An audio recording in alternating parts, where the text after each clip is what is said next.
Katherine Stinson and Ruth Elder made their reputations as aviators during a time of rigid social expectations. The male-dominated aviation industry was especially challenging.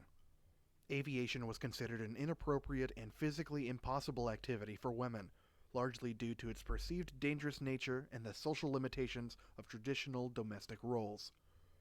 Women experienced financial barriers with limited access to resources for training, equipment, and planes.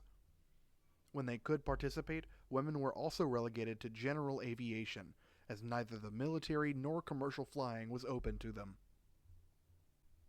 Katherine Stinson was an American aviator, known for her stunt and exhibition flying. In 1912, she was the fourth woman in the United States to earn the FAI pilot certificate. Over her career, she set flying records for aerobatic maneuvers, distance, and endurance. She also held numerous trailblazing recognitions, including first female pilot for the U.S. Mail Services, first female to fly in Canada and Japan, and the first female to fly over London, England. Katherine was the first and oldest of her siblings to pursue professions in aviation. Stinson was born in Fort Payne, Alabama, and she was raised partially in Jackson, Mississippi. Her first experience flying was via hot air balloon in 1911. She immediately began pursuing flight lessons, but her initial instructor only allowed her to fly as a passenger. Stinson was then taught by Max Lilly, a well-known pilot for the Wright brothers. Lilly had also initially refused because Stinson was a woman, but she soon convinced him otherwise. On July 13, 1912, after only 4 hours of instruction, Stinson was able to solo the Wright Model B. 11 days later, she earned her pilot's certificate. In April 1913, Katherine and her mother Emma invested $10,000 to incorporate the Stinson Aviation Company, which manufactured, sold, rented, and, quote, otherwise engaged in the aircraft trade.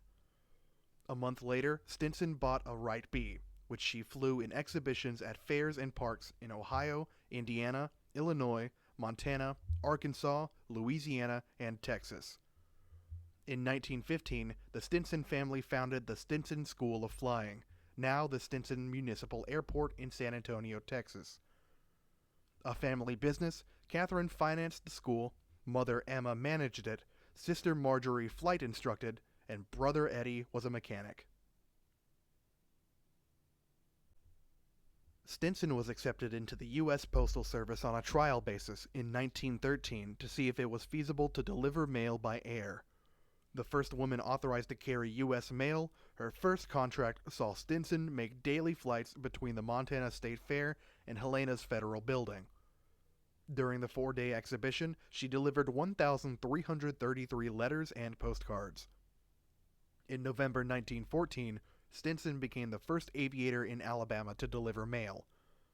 During the Pike County Fair, she flew from the fairgrounds to a nearby post office, dropping a bag of mail to staff on the ground.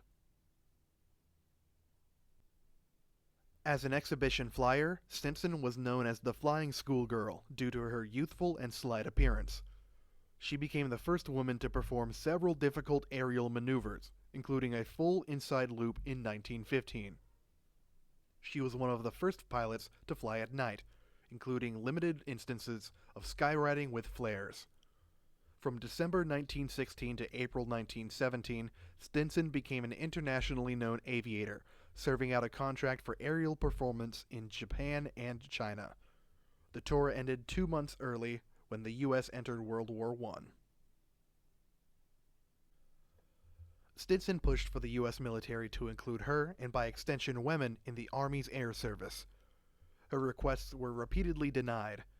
Instead, she became an active promoter of the American Red Cross, raising $2 million in pledges during a publicity flight from Buffalo, New York to Washington, D.C.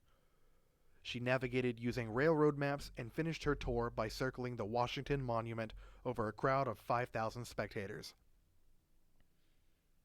She later drove an ambulance for the Red Cross in France and was reportedly delegated to deliver air mail for the armed forces in France when the war ended. Flying in France, however, would not come to fruition. Stinson continuously set new distance and duration records over her aviation career, including the first nonstop flight from San Diego to San Francisco, California, a distance of 610 miles made in 9 hours and 10 minutes. Unfortunately, her flying career would come to an end after the war. While driving ambulances, she contracted a cold that was later diagnosed as tuberculosis. The disease grounded her permanently. Ruth Elder was an American aviator and actress, known as the Miss America of Aviation.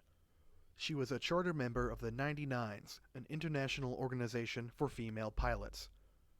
As an aviator, she was known for making the longest flight ever made by a woman in 1927 and for entering the first women's air derby in 1929. She finished 5th of 14 aircraft in the derby's route from Santa Monica, California to Cleveland, Ohio. Elder was born in Anniston, Alabama. After graduation, she moved to Birmingham, where she married the first of 6 marriages to 5 husbands. She worked as a clerk and later a receptionist before deciding domestic life did not suit her. Elder adopted the 1920s flapper persona and lifestyle, widely considered unladylike by, quote, polite society. While living with her second husband in Florida, she became enamored with the idea of flying. 23-year-old Elder's sheer determination convinced a hesitant flight instructor, George Haldeman, to train her. After Lindbergh's famous 1927 transatlantic flight, Elder determined that she would be the first woman aviator to cross the Atlantic. The venture was financially supported by a group of West Virginia businessmen who believed the venture could be marketed to motion picture companies and for product endorsements. Elder recruited her instructor Haldeman as a crew member. The financiers selected a Stinson Detroiter aircraft. It was christened the American Girl and painted orange. Elder and Haldeman departed on their New York-Paris flight on October 11, 1927. The flight was estimated to cover 3,600 miles, following a route that flew over shipping lanes. The plane carried enough fuel to be airborne for 44 hours. Within a day and after flying through a storm, the plane's engine cracked. Losing oil, they ditched it in the ocean northeast of Azores. A nearby Dutch tanker rescued them, but could not recover the plane. Although the flight ended in failure, Elder did set an overwater endurance record of 2,623 miles, the longest flight ever made by a woman. Elder was lauded after her attempt at a transatlantic flight. She signed a contract for a 25-week tour of vaudeville shows and other appearances for $5,000 per week. She starred in 2 silent movies, Moran of the Marines and The Winged Horseman. Despite her quick rise to fame and substantial net worth at the time, Elder was in financial hardship.